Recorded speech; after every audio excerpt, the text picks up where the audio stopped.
Good afternoon, or good evening, depending on where you might be. My name is Kevin Michael Grace, and this is the KMG show. Interesting day for me.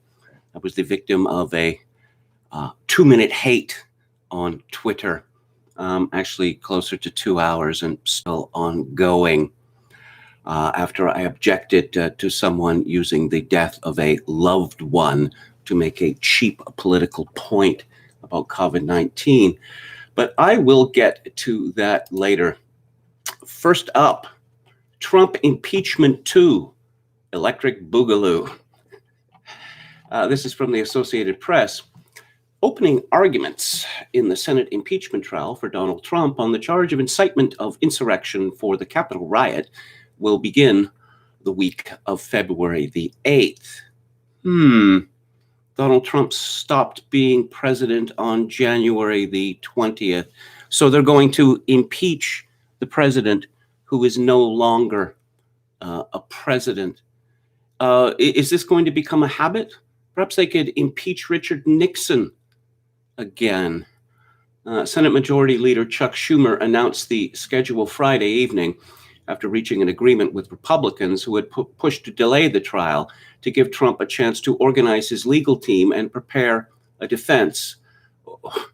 Why are the Republicans playing along with this farce, this fatuous act? Trump will be the first former president to face an impeachment trial after leaving office. Under the timeline, the House will transmit the impeachment article against Trump late Monday, with initial proceedings Tuesday, but opening arguments will be pushed to February, which also allows the Senate time to confirm President Joe Biden's cabinet nominations and consider the COVID relief bill. We all want to put this awful chapter in our nation's history behind us, Schumer said about the deadly Capitol siege, but healing and unity will only come if there is truth and accountability, and that is what this trial will provide. House Speaker Nancy Pelosi will send the article of impeachment against Donald Trump to the Senate on Monday. Yes. Unlike any in history, Trump's impeachment trial will be the first. Yes, another first for Donald Trump. Another first. He's not in office anymore, but he is still making presidential history. Here's a story from Michael Warren and Jamie Gangle from the ever-reliable and authoritative CNN. As the House prepares to send articles of impeachment to the Senate on Monday, CNN has learned that dozens of influential Republicans around Washington, including former top Trump administration officials, have been quietly lobbying GOP members of Congress to impeach and convict Donald Trump. The effort is not coordinated, but reflects a wider battle inside the GOP between those loyal to Trump and those who want to sever ties and ensure he can never run for president again.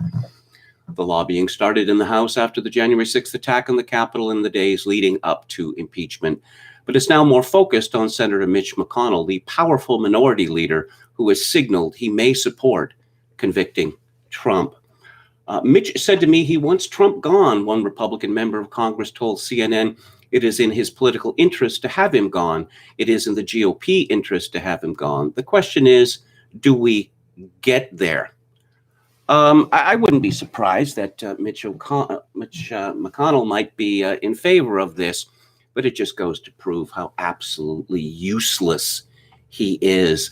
Perhaps if Mitch McConnell had got behind Trump's plan to send $2,000 to each American instead of $600, the Senate seats in Georgia would have remained Republican, and Mitch McConnell would still be Senate Majority Leader. Sources say. CNN is going down the Washington Post rule of stories with no named sources. Again, maybe it's true, maybe it's not, but I wouldn't wager anything based on any story from CNN. Let's see. The legal arguments. When other Republican senators who have said they will vote to acquit cite a January 12th op-ed in the Washington Post by former federal judge and conservative legal luminary J. Michael Luttig, who writes an impeachment trial after Trump left office would be unconstitutional. Well, I would think so. A lot of people would like a reason not to convict, said a former Senate staffer. Yeah, they need a reason not to convict. Just the uselessness of the Republican Party. Here's a story from The Hill by Jordan Carney. Democrats are mulling whether they can use the 14th Amendment to prevent former President Trump from ever holding office again. You see where this is coming from, that we heard directly after Donald Trump was elected in 2016, that he was not the president, not my president, not the legitimate president. He was Putin's puppet. He had stolen the election. Of course, 4 years later, we were informed by the very same people that it was impossible to steal an election in the United States. I wonder if this will go to the Supreme Court of the United States and whether the Supreme Court will have enough guts to simply say this is nonsense. I wouldn't count on it, actually. But back to The Hill here. The discussions are in the early stages, and top members of the Senate caucus aren't yet convinced it's a viable remedy. Remedy for what? Trump is no longer president, but he still lives in their head, rent-free. It's an idea that's out there that I think people are contemplating in the accountability space, said Senator Tim Kaine, who certainly has a way with words. He described himself as quite confident that Congress could act under the constitutional amendment. I just want us to choose a path that maximizes focus on the Biden-Harris agenda. How would beating a dead horse with a stick maximize focus on the Biden-Harris agenda? Senator Richard, well, yeah, I suppose Joe Biden, he could have changed his name before he ran for president to not Trump, because that's essentially all that his campaign was. Oh, he has a plan to show COVID-19 what's what. Oh, really?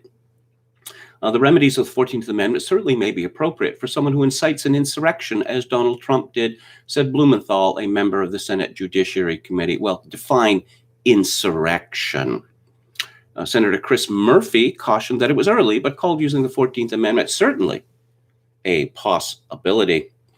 The possibility of using the 14th Amendment comes as Democrats have publicly called for Trump to be blocked from holding office down the line. Down the line. You mean in the future? Trump riled up his supporters on January 6th at a rally outside the White House and urged them to march to the Capitol, while rioters subsequently stormed the building in a melee that left 5 people dead. They didn't storm the building because the doors were opened to let them in for some reason that has yet to be explained. Senate Majority Leader Charles Schumer has already pledged to hold a vote on blocking Trump from holding future office if the Senate votes to convict him as part of an impeachment trial for, quote, willfully inciting violence against the government of the United States, unquote. Though conviction requires 2/3 support, barring him from office in a subsequent vote would take only a simple majority. Let's have a look at the chat. Hello to our valiant moderator, Chad Chadson. Thank you for your service. Don from Beyond says, Central Florida, even though where I live, there is no state mask mandate, no county mandate, and no city mandate. 95% of people out in public still wear masks. Makes me feel angry, sad, and disgusted, as well it should. Hello, Professor Paul. Let's see. Metal Mike, is impeaching after he left office even legally valid? Well, I'm sure the Democrats can hustle up, binders full of legal experts who say that impeaching the president who is not the president it's not an absurdity. Oh, not at all, because Trump is sui generis. He is unlike any other man who has held the office of president. Let's see. Jim Smith says, does anyone remember that Trump declined to prosecute Hillary after he took office? No. Perhaps that was a mistake. Head McNeck says all the rules have been rewritten. Nobody will stop them, least of all conservatives. Alex Jones was right. We're screwed. Yes, flogging a dead horse, Cecil Henry. Exactly. Chogokin 666 retro-peached. Perhaps they could go even further and invalidate his election of 2016.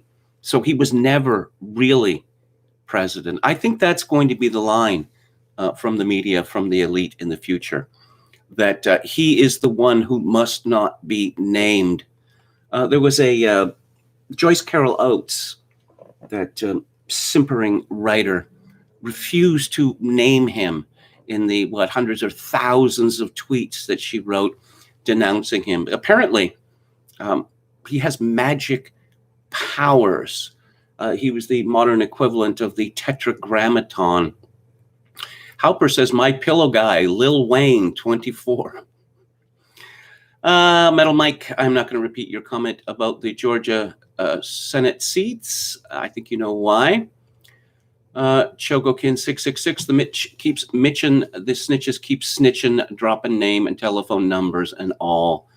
He's my little rock and roll. Aha. David Wright, I hear CNN took off the death ticker on their broadcast. Don't know anything about that feature, but if true, we all know why. Well, yes, of course, because Donald Trump was personally responsible for COVID-19. Everyone knows that. Just as Boris Johnson is personally responsible for COVID-19 in Great Britain. Justin Trudeau, however, is not personally responsible for COVID-19 in Canada, according to our media. Okay, let's see, what else do we have here? No more Trump train down the line, says Brandon Smith. Yeah, it sounds like a Johnny Cash song, doesn't it? Mock trial and hung days later, says Brandon Smith. Okay, so the GOP has let it be known that nothing has changed. They have learned absolutely nothing from Donald Trump, that apparently what the American people want, according to the GOP, is more immigration, much, much, much more immigration. And I suppose the American people want that because wages were actually rising under Donald Trump. And we can't have that because it means that the billionaires are going to be just this much less rich. Oh, but of course the GOP is determined that the immigration be legal immigration. Again, any political party, any movement which makes a process the most important thing is useless. Absolutely useless. Yes, of course, immigration also means that, all these immigrants have to have somewhere to live. And what that means is that real estate prices soar, which is good for realtors and which is good for local governments through property tax. It is not good for anyone else. Of course, we're all supposed to be deadly afraid of the climate emergency, and taking people from not the U.S. and importing them into the U.S., of course, means much less green space. Remember when we were all in favor of green space?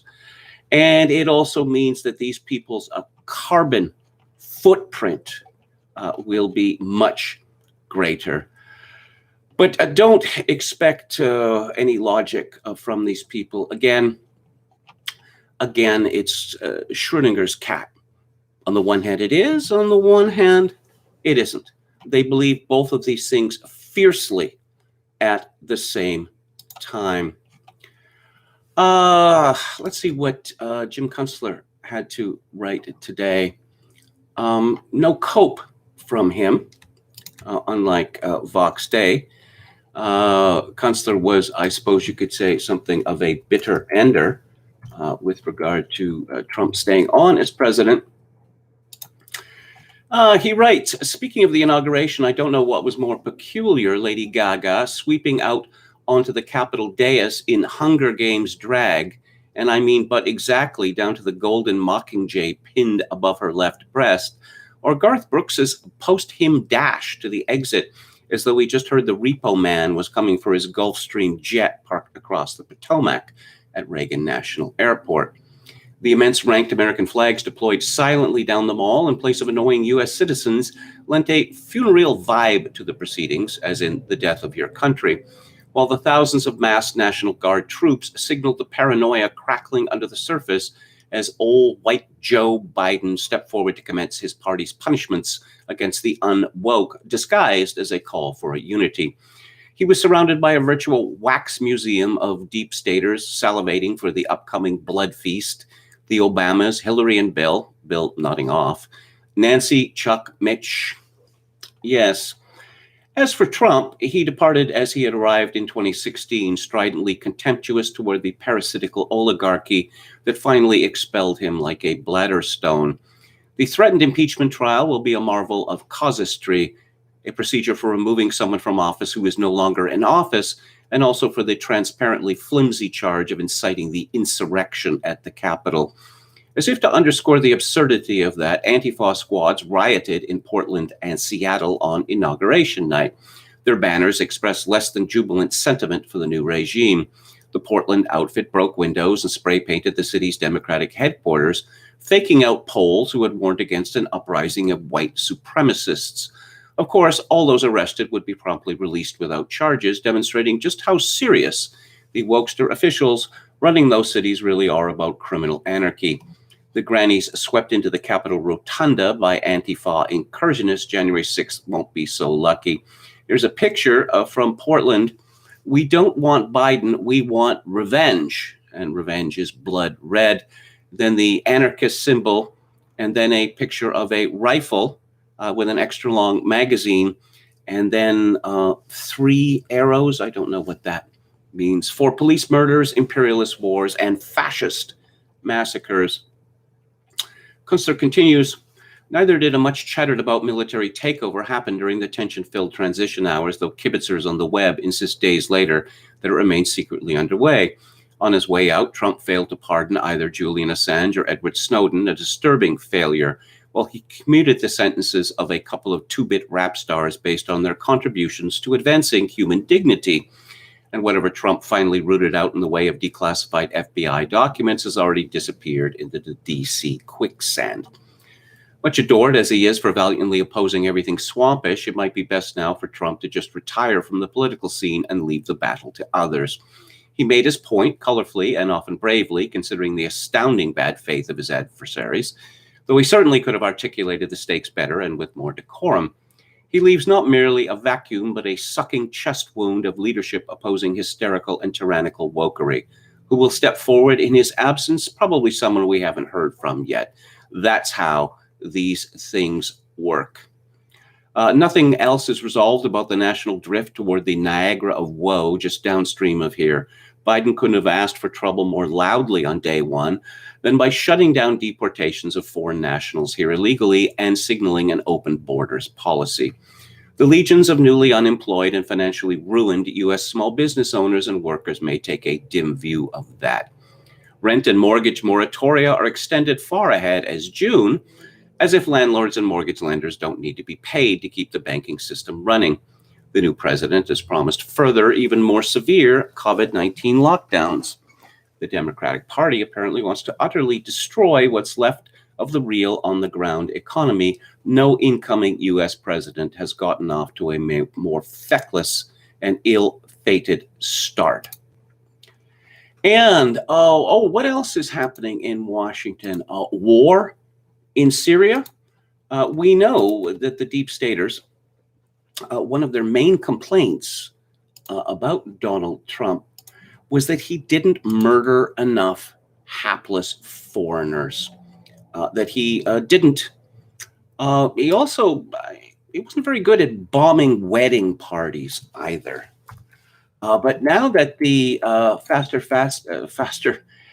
pussycat kill women are back in charge, at the State Department and elsewhere, I suppose that we can expect more forever wars. This is from I-24 News. A convoy of 40 trucks and armored vehicles are said to have entered Syria from Iraq. A large U.S. military convoy entered northeastern Syria on Thursday, Syrian state news agency SANA reports, citing sources on the ground. According to the report, the convoy included some 40 trucks and armored vehicles and was backed from the air by helicopters. It entered Syria from Iraq via the Al-Walid crossing to bring arms and logistical equipment to the bases in Hasaka and Deir ez-Zor provinces. Other local media reports that such maneuvers are not unusual, as the U.S. often transfers equipment between Iraq and Syria. At the same time, SANA also reports that some 200 U.S. troops arrived in the Hasaka province on helicopters. According to the report, the troops are set to deploy on the nearby oil fields, with Kurdish-controlled eastern Syria rich in energy resources. Ooh, blood for oil, a popular favorite. And so what happens after that? The Russians have an interest in Syria, and apparently they've taken notice of this. This is from theblogginghounds.com. It only took Joe Biden 24 hours to begin screwing up world affairs. The U.S. military is moving a major military convoy into eastern Syria. Russia is now moving their own major convoy to intercept the U.S. convoy. Looks like the Joint Chiefs backed Biden so they could get their war.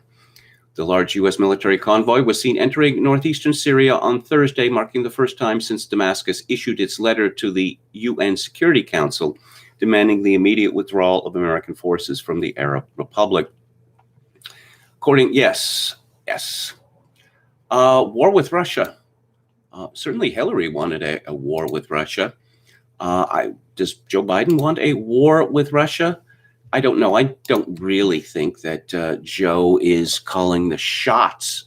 Does anyone believe that Joe is calling the shots? What's the chat think?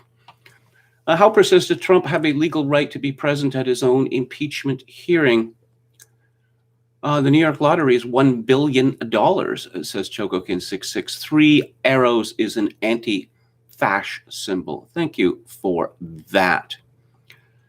Oh, Steve says 3 arrows was the German Social Democrats in the 20s and 30s. Yes, Halper says the symbol goes back to the original Antifa, which, of course, was a communist outfit. Because the anarchists and commies hated the Social Democrats, says Chogokin 666. Halper says, was Horst Wessel killed by an Antifa? Did he have fentanyl in his system? Yes, of course, Horst Wessel, who inspired the famous Horst Wessel-Lied. He was a rather dubious character who consorted with low people, but he reached his apotheosis after his death. Steve doesn't think that Biden is making these decisions. Biden doesn't even get to decide what to wear, says Brandon Smith. Will China make a move on Taiwan with Biden as president? Don from Beyond says, received texts from Republican Party begging for donations. Although in the past I sent $5 or $10 when possible. Today I texted back, you are dead to me. So CNN has been having rating problems. And of course, the ratings are going to go down now that Orange Badman is no longer president. So what to do? What to do? How about banning the competition? Yes, this is from Bloomberg. The fight against election misinformation has a new target, your cable company. Critics of networks like Fox News and Newsmax argue that the outlets fueled uncertainty about election results and should be dropped by cable providers, just as Facebook Inc. and Twitter Inc. have begun to more aggressively police their content. After this month's riot at the U.S. Capitol, wait a minute, was it a riot or an insurrection or a coup attempt? Telecom giants should rethink the programming they beam to millions of homes. It won't be an easy battle. Yeah, how about that? Fox News was the most watched cable news network in the U.S. last year, and any attempt to squelch the outlet will be seen as an attack on free speech. Don't you like that phrasing? Will be seen as an attack on free speech. No cable TV distributor has said they're even thinking of dropping the network, and there are plenty of reasons why, including statutes enforced by the FCC. I'm sure that the newly Democratic-controlled U.S. Senate can find all sorts of constitutional reasons to dismiss these FCC statutes. Some of the biggest pay TV providers, including AT&T Inc. and Comcast Corp., own their own news channels. If they drop a competing network, its owner could file a complaint with the U.S. Federal Communications Commission, arguing that they're violating a rule prohibiting them from giving preferential treatment to their own outlets. Even providers without their own news network say their hands are tied. Network owners and their editorial boards are responsible for the content that they deliver to us, Dish Network said in a statement. Provided that the content is legal contractually, we generally do not have the ability to unilaterally edit content or remove channels from our lineup. And more on this story. Morning Joe questions if Fox News should exist in America after Capitol insurrection. Oh, again, it's an insurrection now. This is from Lindsay Ellefson at The Wrap. Political analyst Anand Girid Haradas said Fox News viewers are brain-mashing victims and called for justice when it comes to the conservative media ecosystem. Yes, and I certainly expect someone called Anand Girid Haradas to be all in favor of liberty. He questioned Friday if Fox News is a thing that should exist in America. This is the way that they talk. One would expect a little more formality. I don't know whether Fox News is a thing that should exist in America. Morning Joe co-host Mika Brzezinski said she didn't disagree with his questioning. Girid Haradas was discussing the lasting effects of former President Donald Trump's administration, including the deadly riot at the Capitol early this month. Wait a minute, you called it an insurrection, and now it's merely a riot. Part of this justice is not just on him, he said. It's on the media ecosystem, Fox News and OANN and all these other things, that is not just offering a different point of view. As we all know, it's a brain-mashing machine for half of this country, and we see that a large number of brains are already being mashed. What does that mean, mashed? Did he mean washed? We see that after the terrorist insurrection, that 12% of Americans supported the terrorist attack after it happened. I'm not just worried about a few thousand people on the Hill. I'm worried about several million people who are now down with terrorism as a means of political conduct. Yeah. Just try and get these networks banned and just see how much you are more hated than you are already. This is from Mediaite. The New York Times has reportedly terminated the contract of an editor who tweeted that she had chills while watching President Joe Biden's plane land at Joint Base Andrews a day ahead of his inauguration. Journalist Yashar Ali, who, by the way, looks nothing like his Twitter picture. If you want some fun, go to @Yashar, YASHAR, and then do a Google image search on Yashar Ali. He's made himself look about 20 years younger and about 300 times better looking. He reports Lauren Wolf, who was editor on contract for the New York Times, has had her contract canceled after she tweeted what's on the left. Biden also tweeted what's on the right, but deleted when she learned Biden chose to take his own plane. Yes, the media told us that Donald Trump had forbidden Biden the use of a presidential plane, and this turned out to be an outright lie. One might even call it misinformation.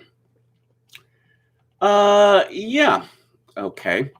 So let's see. Wolf is a longtime journalist who has written for The Atlantic and Foreign Policy magazine, as well as The Times. She was also the director of WMC Women Under Siege, a journalism project that focuses on sexual violence, and a senior editor at the Committee to Protect Journalists.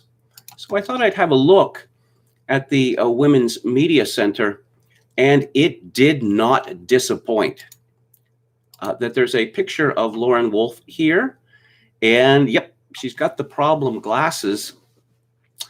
And let's see, a planet in crisis is particularly dangerous for women and girls, because of course it is. But here's a particular favorite of mine. This is from December the 13th by Lauren Wolf. The climate crisis has created a secondary crisis of reproductive rights. Yes, that's right. Apparently the climate extinction, that's not bad enough. Apparently there's not going to be enough unborn babies murdered as a result. It just gets worse and worse, doesn't it? Just worse and worse and worse. In other suppression news, this is from NPR, Germany expected to put right-wing Alliance for Deutschland under surveillance for violating the Constitution. Germany's BFV, the Federal Office for the Protection of the Constitution, is constantly on the lookout for potential threats to Germany's democratic constitutional system and has wide-ranging powers when it finds them. Yes, apparently the potential threat to Germany's democratic constitutional system is that the Christian Democrats and the Social Democrats will not just swap forever. They apparently any alternative, well, you know, the Link and the Green Party coalition, they're okay. But anyone who is this far to the right of Angela Merkel is unconstitutional. The agency has the power not only to do surveillance on fringe groups. The AfD has elected quite a few members to various houses in the federal parliament in Germany, but they're a fringe group. Domestic terrorist threats, and also to keep an eye on any political institution like a political party, says Melanie Amann of the German news magazine Der Spiegel, the author of a book about the AfD. Like if their program becomes more radical, if they notice that a political party, maybe that's even sitting in the parliament, goes into a direction that might be harmful to our political system. Yes, radical thoughts like, I don't know, not having Germany swamped by migrants. The agency has wrapped up a 2-year investigation into the Alternative for Germany, the country's largest right-wing opposition party, and is expected to announce soon that it will place the entire party under surveillance for posing a threat to Germany's political system and violating the Constitution. Okay, let's see. Aman has said the agency has identified instances of AfD politicians denigrating Muslim migrants to Germany. Oh, dear. Oh, dear. Oh, dear. Some AfD politicians have also trivialized Germany's Nazi past. Speaking at an AfD event in 2017, the leader of the Flügel wing, Björn Höcke, called the Holocaust Memorial in Berlin a monument of shame. I don't know how else one could describe it. Okay, so those are the supposed threats to the Constitution. Denigrating Muslim migrants to Germany and calling the Holocaust Museum a monument of shame. Well, okay then. And of course, Canada is not going to be left behind. Canada is one of the world's leaders in the suppression of free speech. According to the Globe and Mail and Bill Curry, the federal government is making final revisions to its plans to act against online hate and harassment on social media platforms in light of the deadly U.S. Capitol Hill riots. There was more than one, and its proposed measures will be presented to cabinet in the coming weeks. The recent actions of web giants Facebook, Google, Twitter, Apple, and Amazon following the riots are prompting worldwide debate about fundamental issues of freedom of speech, the responsibility of platform companies to moderate their sites, and the proper role of government regulation. Legislation is expected to be influenced by measures already in place in other countries, such as Germany, which requires social media platforms to remove illegal content under tight deadlines and the threat of financial penalties. In a Canadian context, this will likely involve the creation of a new government regulator. Social media companies have suspended a range of accounts following the January 6th raids in Washington by supporters of outgoing U.S. President Donald Trump, who was impeached a week later for incitement of insurrection. Wait a minute, insurrection or riot? Make up your minds, people. Hate speech, hate speech, hate speech. Now, there were people who claimed, wrongly, of course, thoroughly wrongly, that the November 3rd election was stolen. And we know that that is misinformation. How is this hate speech exactly? How is it hate speech? Let's see. Two cabinet ministers. Trudeau responded to a letter from two cabinet ministers that he should work with other ministers to take action on combating hate groups and online hate and harassment, ideologically motivated violent extremism, and terrorist organizations. Yes, well, the federal government has provided few public details as to how it will regulate illegal content on social media. There are signs its approach will be influenced by recent moves by a handful of other countries, including Australia, France, and Germany. Okay. It has been suggested in the past that Canadians should require a license to publish anything on the internet. I wonder if that's coming. Canadian federal politicians, including Infrastructure Minister Catherine McKenna and Conservative MP Michelle Rempel-Garner, have repeatedly spoken out against the sexist and often anonymous comments that are directed their way on the platform. Yes, and of course, male politicians are never insulted at all.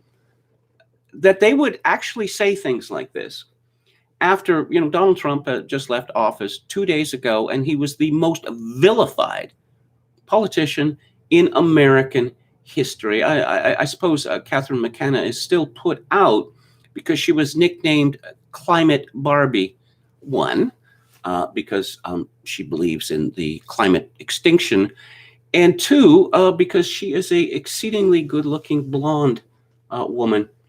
Rempel-Garner recently published an essay condemning Twitter and calling for users to abandon the platform. She said it rewards rage and hurts political discourse by encouraging polarization and eliminating nuance.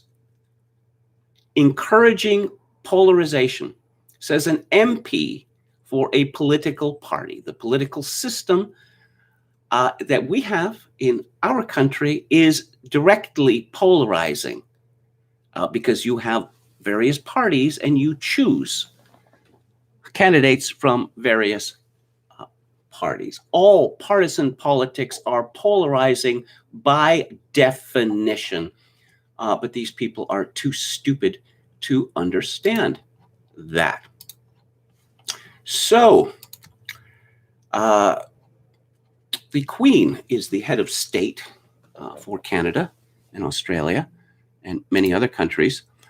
The Queen has a representative in Canada called the Governor General.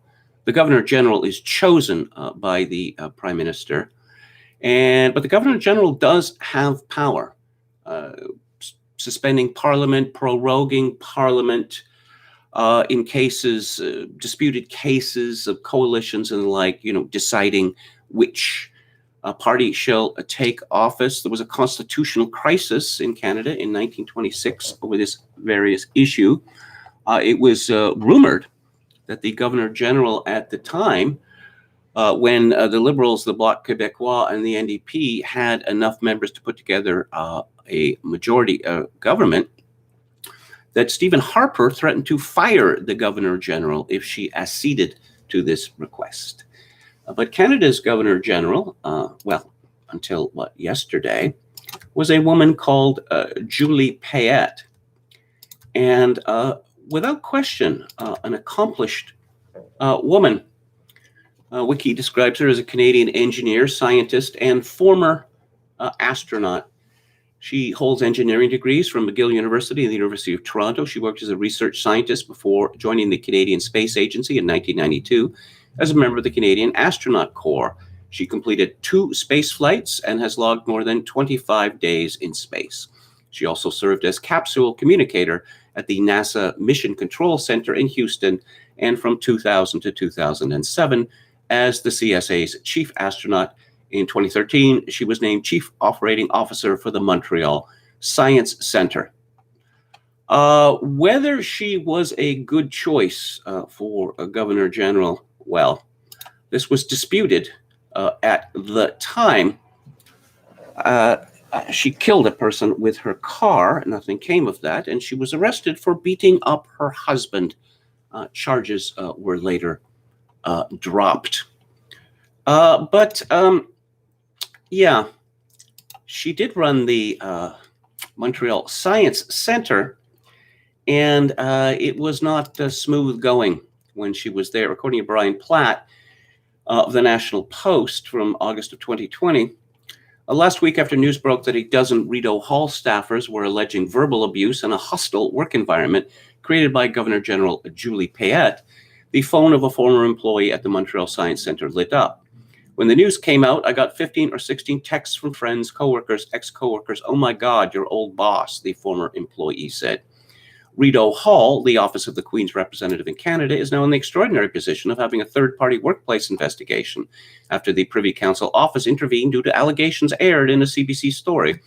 But based on accounts given to the National Post, the people who may have been least shocked about Rideau Hall workplace turmoil were people who worked under Payette between 2013 and 2016, when she ran the Montreal Science Center as COO. For those who chose to speak for this story, they said their motivation is not to grind an axe years after the fact, but to point out that the Prime Minister's office shouldn't be taken by surprise that many Rideau Hall employees are having a very difficult time working for Payette. The accounts give a nuanced picture of how Payette manages a workplace. She forms close bonds with people who she trusts and pushes them constructively. Others say Payette would sometimes pick fights and level harsh criticism at them, but they could brush it off and still have a good working relationship with her. But for some people, working for Payette was excruciating. Just as in the CBC story about Rideau Hall, some Science Center employees said they left conversations with Payette in tears and frequently felt humiliated in meetings when Payette targeted them. I'm getting the impression that we're talking about female employees at the Montreal Science Center and female employees at Rideau Hall. I'm sure many, if not most, of people listening to this live stream have had terrible bosses. I have had terrible bosses. I have had bosses who have screamed at me, who have humiliated me. However, I never once burst into tears. Now, what does the Governor General do? Essentially, the Governor General, acts rather like the Queen. It's a full schedule of rather boring things to do. For instance, visiting schools and expressing astonishment at crude artwork by 6-year-olds and the like.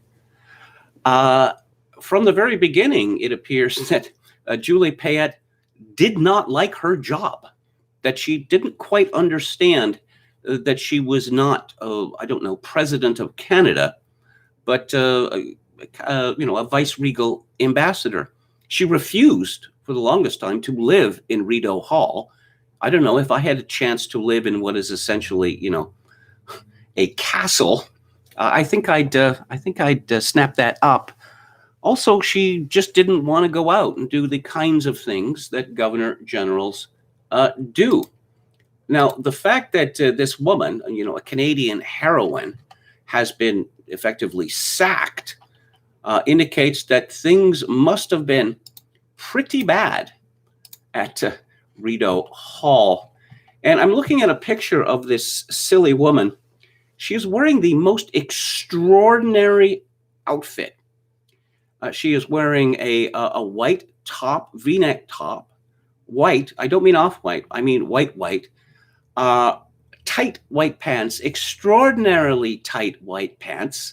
Pants tight enough to lead to that condition that I'm not going to name because it's too vulgar. She has a long white greatcoat on top of that, and a bunch of medals pinned to her chest. The most extraordinary getup.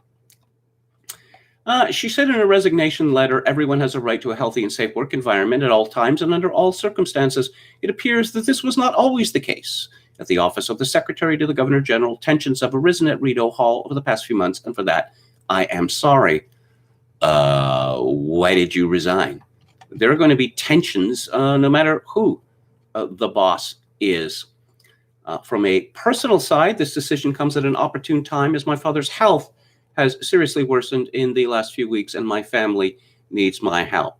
You see, she works in there, left to spend more time with the family. Excuse.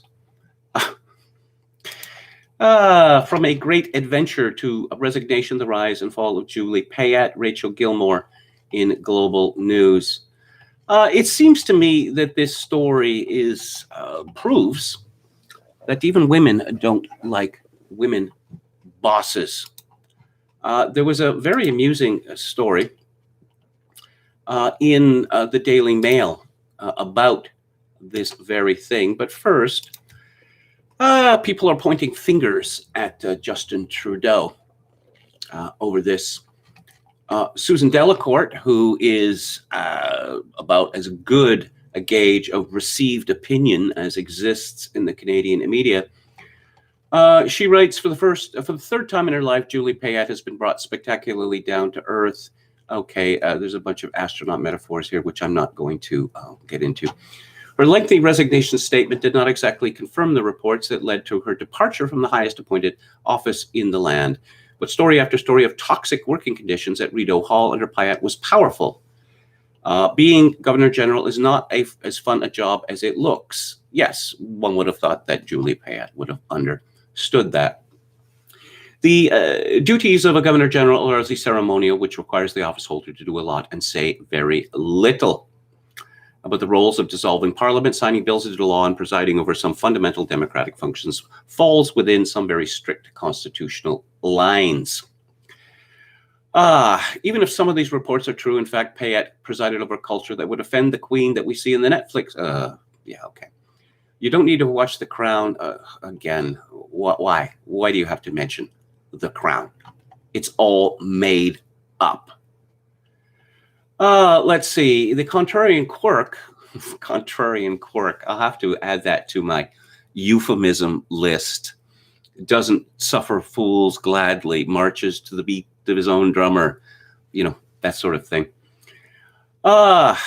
This might not have surfaced if any serious effort had been made to get to know her before the Trudeau government made the decision to send her into privileged orbit.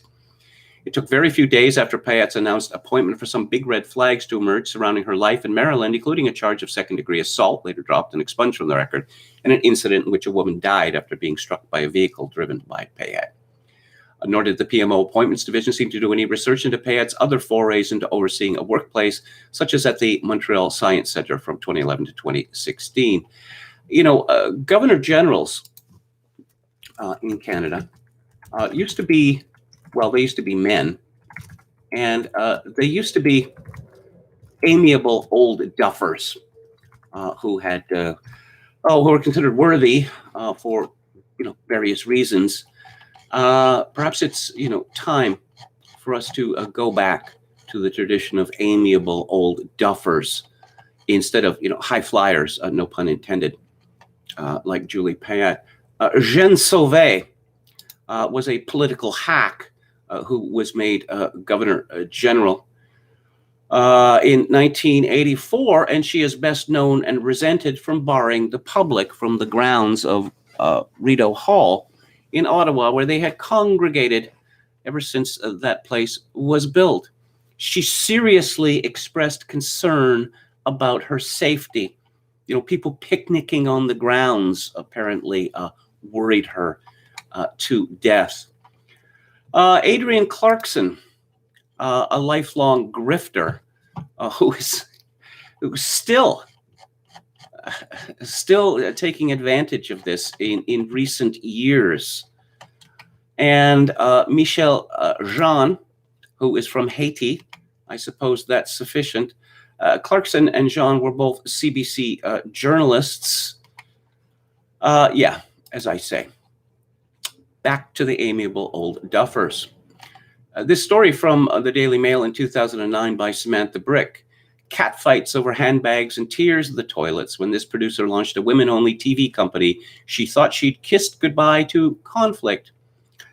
Over in one corner sat Alice, a strong-minded 27-year-old who always said what she thought, regardless of how much it might hurt someone else. In the other corner was Sarah, a 30-something high flyer who would stand up for herself momentarily and then burst into tears and run for the ladies. Their simmering fight lasted hours, egged on by spectators taking sides and fueling the anger. Sometimes other girls would join in, either heckling aggressively or huddling defensively in the toilets.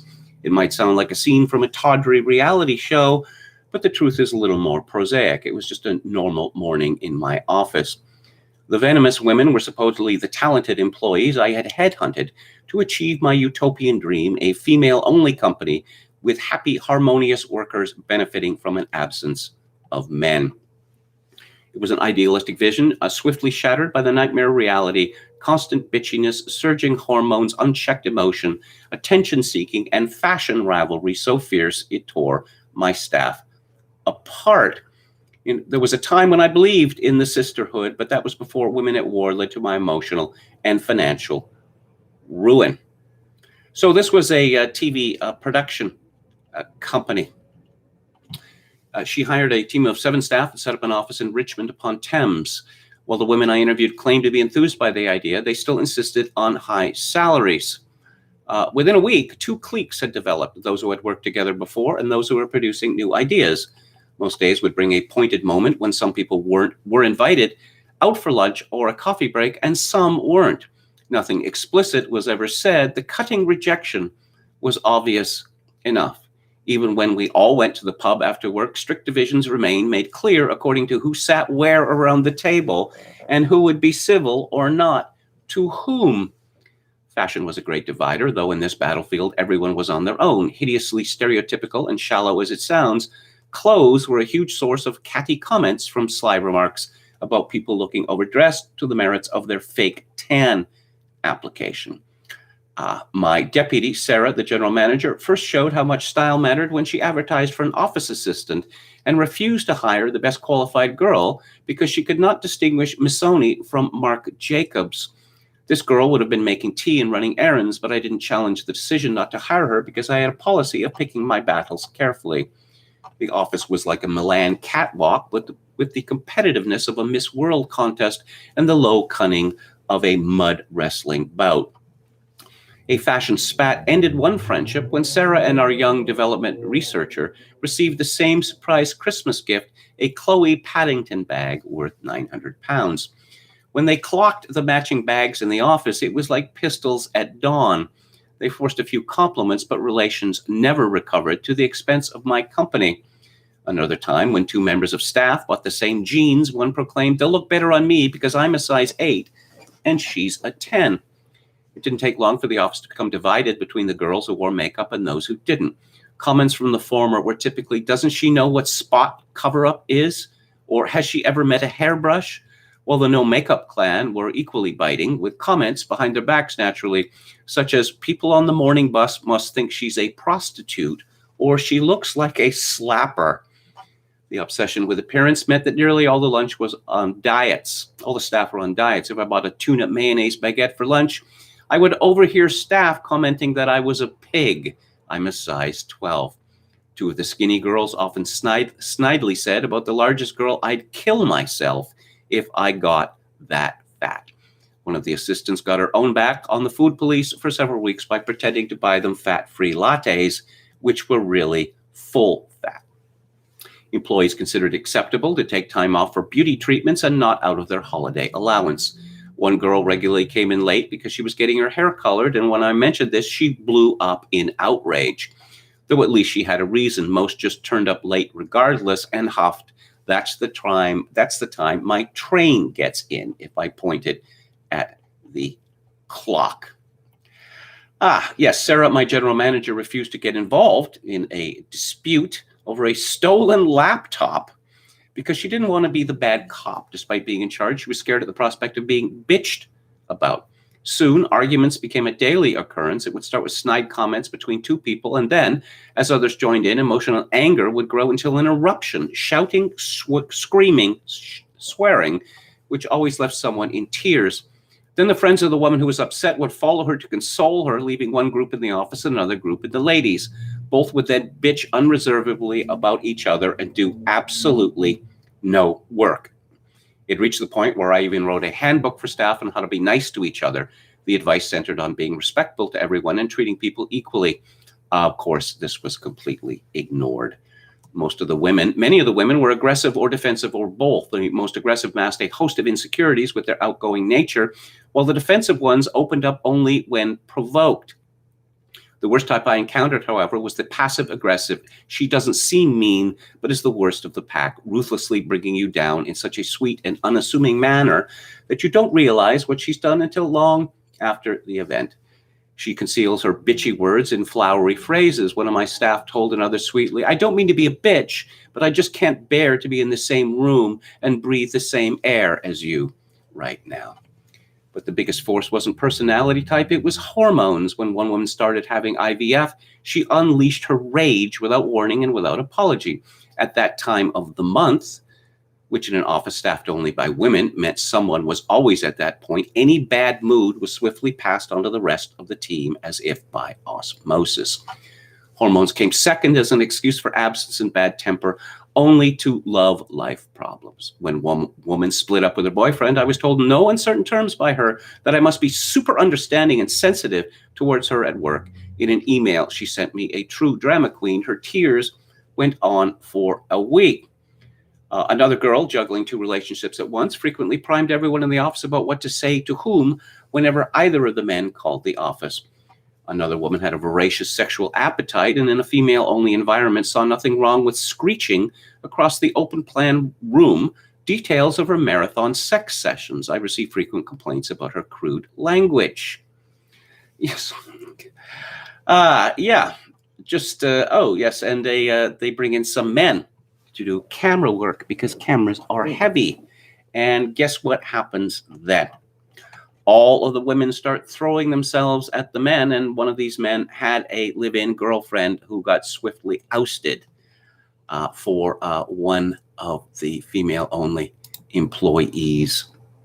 I've had female bosses, a lot of female bosses, and I have to say that probably the best boss I ever had was a woman, one of my bosses at the University of British Columbia.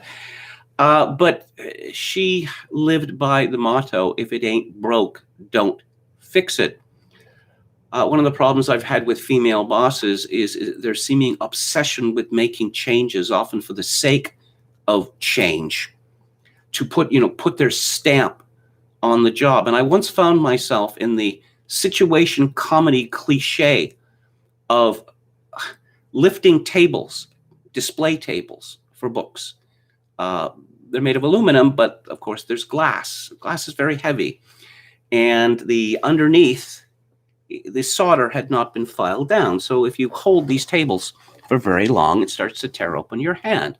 So me and my boss were moving these tables around a large room while the women, don't you think it would look better over there? Let's try that. And then we move them. Oh, no, I don't think so.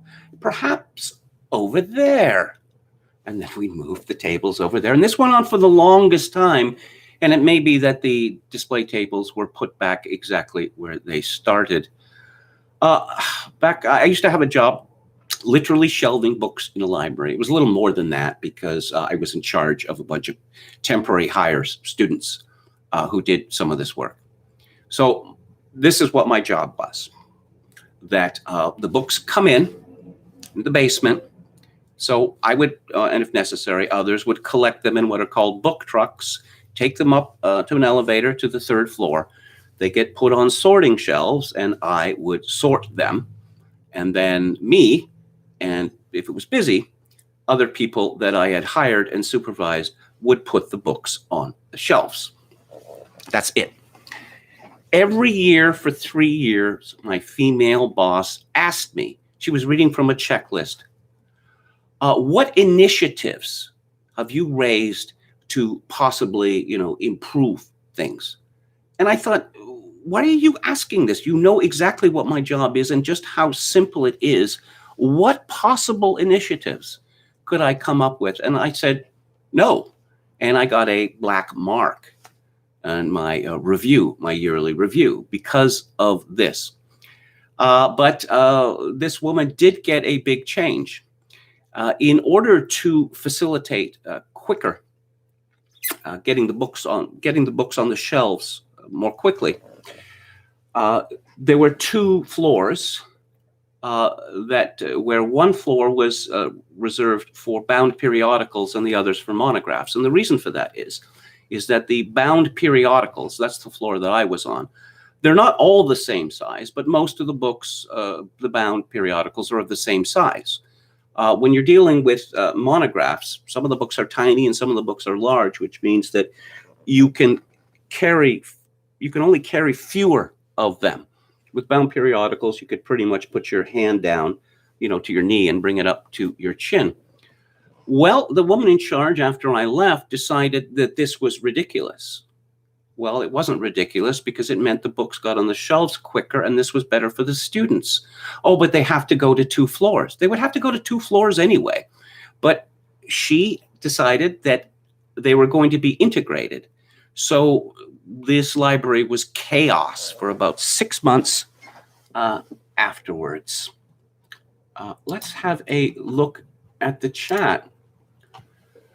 Duryoman says the best bosses I've had were women, but it's a big but. They all go through the mummy granny cycle where they must work part-time and it becomes their sole focus. What is a better term than for what the U.S. is now? Oh, Steve had used the phrase banana republic, slang for unstable Latin American countries. Well, it's an oligarchy. There's no question about that. When the deep state, you know how it went with the deep state? There's no such thing as a deep state. That is a conspiracy theory. It's misinformation. And then what? Last year, we started hearing from the people saying, yeah, we're proud to be part of the deep state because it's the deep state that keeps Trump from doing what he wants to do. Yeah, they actually came out and said it. Your mama says American government is a psychopathic clown show. Oh my, oh my, oh my. British American says the deep state is only broad, not deep. DT could have decapitated it with military-backed strategic arrests across the MSN, Dem Party, Bureau Tech, but lost his nerve. Okay. Duryoman says the NHS is 77% female. I guess that explains all the TikTok dancers. This is supposed frontline workers, military metaphor, catastrophe, plague. What could possess these women not only to carry on that way in these hospitals, but to film it and send it out to the world on the internet? People going on about a Cato. Okay. Described as a Rockefeller Republican. I don't, one used to hear that phrase a lot when I was young. I don't know that anyone, I once bugged a famous author, George Gilder. I teased him about this because he had written that he had been a Rockefeller Republican, and he was very defensive when I brought this up because no one wanted to be a Rockefeller Republican. Ann Run says kakistocracy. Yes. Okay. So let's talk about Joe Rogan and Grimes. I think I know who. I know who Grimes is. Whenever I see her with Elon Musk, she's the one who gave some sort of algebraic name for her baby to prove how smart she is. If I were Elon Musk, I think I could get a better looking girlfriend than Grimes. Also one who was less insane. This is from Consequence of Sound. Word surfaced last night that Dave Chappelle had tested positive for coronavirus. The veteran comedian was in the middle of a multi-night residency at Austin concert venue Stubbs, which he was co-headlining with Joe Rogan.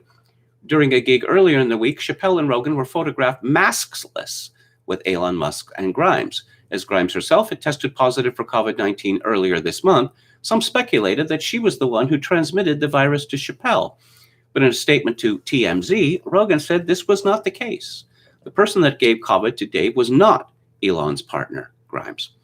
Unless Rogan suddenly became a health department official with expertise in contact tracing and forgot to tell everyone, it's not entirely clear how the professional podcaster can definitively say who gave COVID to who. Rogan also told TMZ that he himself was not exposed to the person who had COVID, and I have tested negative every day this week. Again, it's not clear how he knows this. Yeah.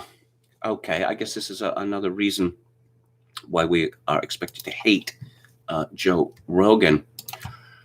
Dave Chappelle is, how would I put it? He seems a little iffy.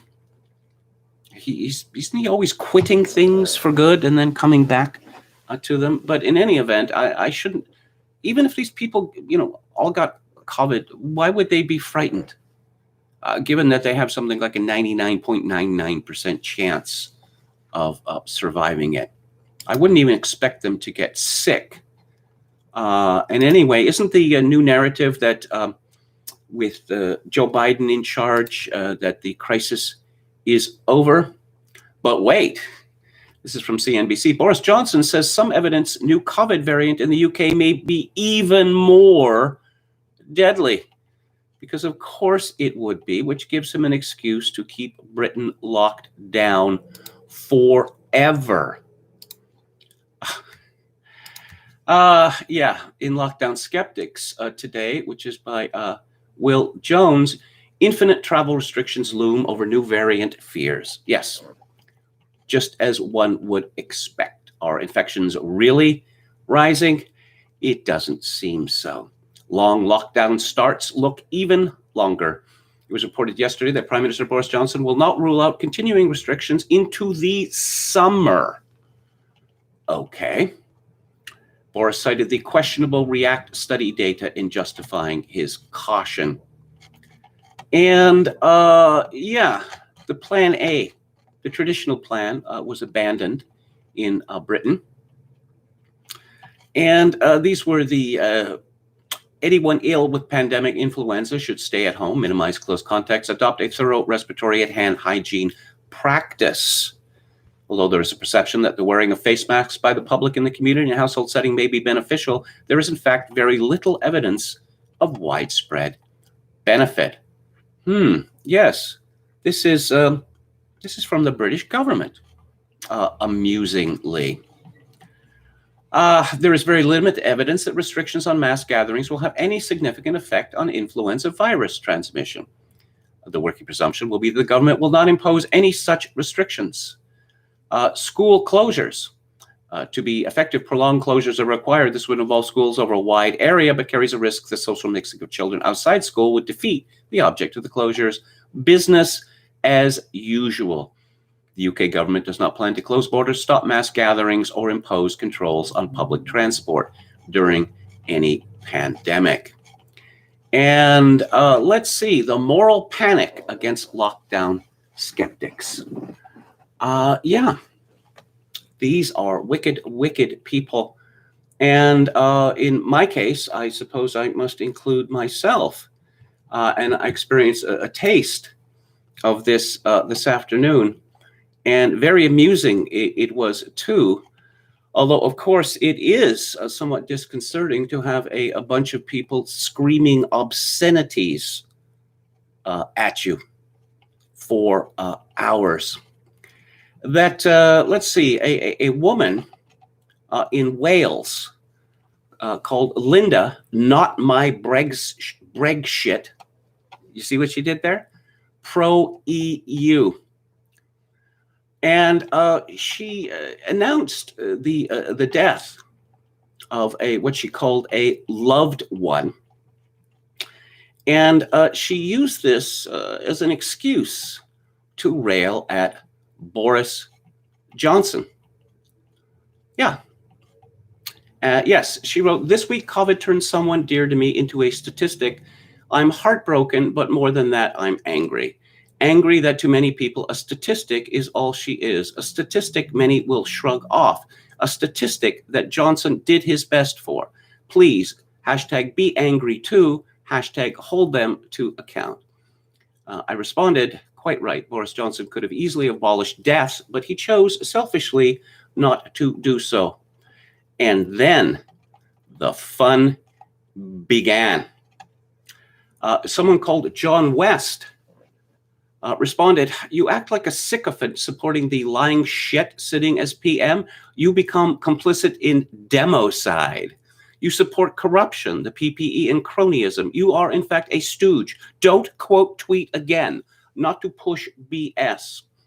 I responded, I don't support Boris Johnson. My point was that COVID-19 deaths are no more valuable or sad than any other deaths. Yes. And this fellow kept on at me, and I responded, you should switch to a decaffeinated coffee. You're a real POS, responded again, Linda, not my Brex shit. I responded to her, your furious virtue signaling doesn't impress me. My father died of COVID-19 last year. Death comes to us all.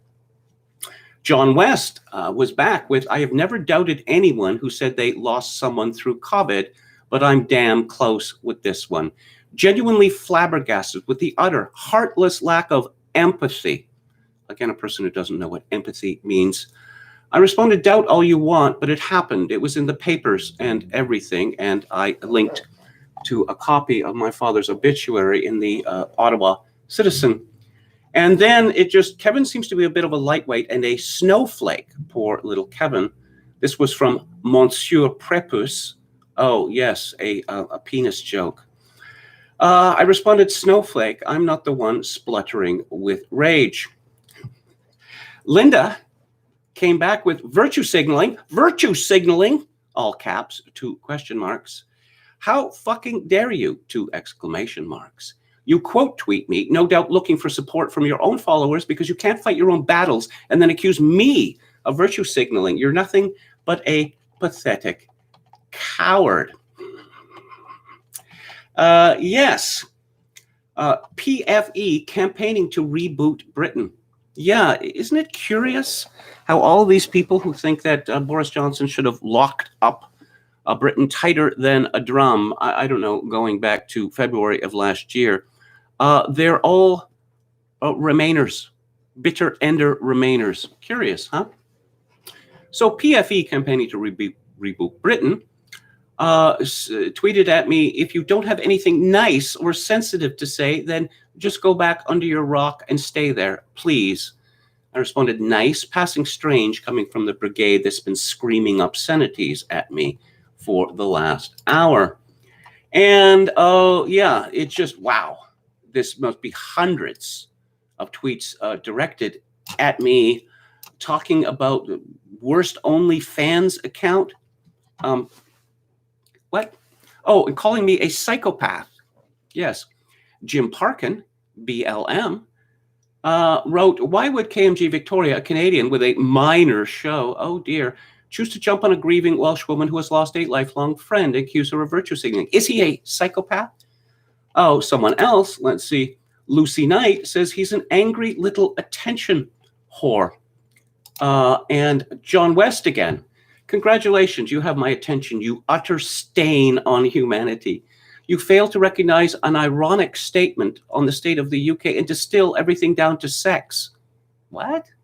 Whilst signaling yourself as a misogynistic prick. Oh, and look, here's a GIF of me being kicked into the air, and it says GTFO. Very, very clever. Very, very clever. Let's see. More psychopath. Oh, and I'm the pathology of a COVIDiot. Okay. And why did you feel the need to intrude into someone's grief with an ignorant, crass comment? Self-promotion? See, a great many women, it's not just women, but some men, don't understand that Twitter is an open platform. You are publishing to the world. I didn't go and seek this woman out.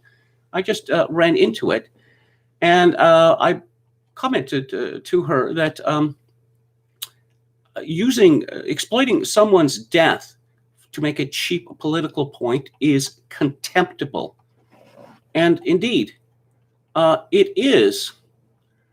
Let's see. Be fair, stun. Hard for him to type impaled on a dildo as he is. Ooh, isn't that homophobic? Ironic humor passes him by, takes everything literally. Up the arse, apparently. Oh dear. Oh dear, oh dear, oh dear. Yeah. Okay. It's, and then I was accused of looking for sympathy myself after linking to my father's obituary. I only did this because, oh, yes, what would you know about COVID-19, you horrible, unempathetic person? And I merely pointed out that my father had died of it, and death comes to us all. And the only reason I linked to my father's obituary because someone had made the claim that I was making this up. So, fun with Twitter. This is the, I suppose, most concerted gang attack on me since some years ago I criticized a, wait for it, female reporter for her rant against the honor traditions of baseball. All of this, toxic masculinity must be eliminated from the game. Head McNeck says, reliving a Twitter rows. Why? Well, why am I reliving them? I don't know, just to give you people an understanding of what happens when one speaks out against virtue signaling. I could have done that myself. Oh, my father died of COVID, so that means that you must listen to everything I say on the subject. No, it's completely irrelevant. Completely irrelevant. Rustin Shackelford appreciated my silly Twitter feud. Okay. Kevin is often too polite to these. I was accused again and again of being angry. Actually, I was laughing throughout most of this. That it's just projection. These people always project. Oh, I'm maintaining my composure. You people are screaming obscenities at me, mocking my age, my looks, my putative sexuality, and the like, and I'm the angry one? Media hits, white knight simp comment, section feuds have a cadence to them. Okay, I'm going to go to the book club around 5:30. But let's go back to James Burnham's The Machiavellians. No groaning from you. Political man. Burnham writes, there have been many critical discussions about Machiavelli's supposed views on human nature. Some defend him, but he is usually charged with a libel upon mankind, with having a perverted, shocking, and detestable notion of what human beings are like. These discussions, however, are beside the point.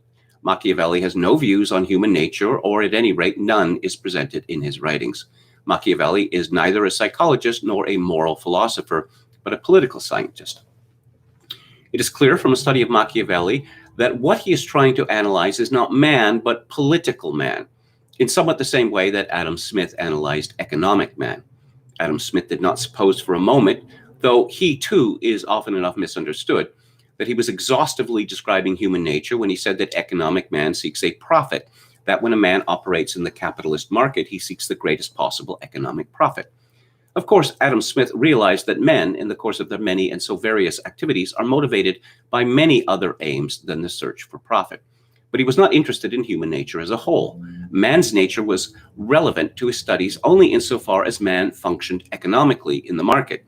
Adam Smith was abstracting from human nature and introducing the conception of an economic agent, which he believed, with some justice, would aid him in formulating the laws of economics.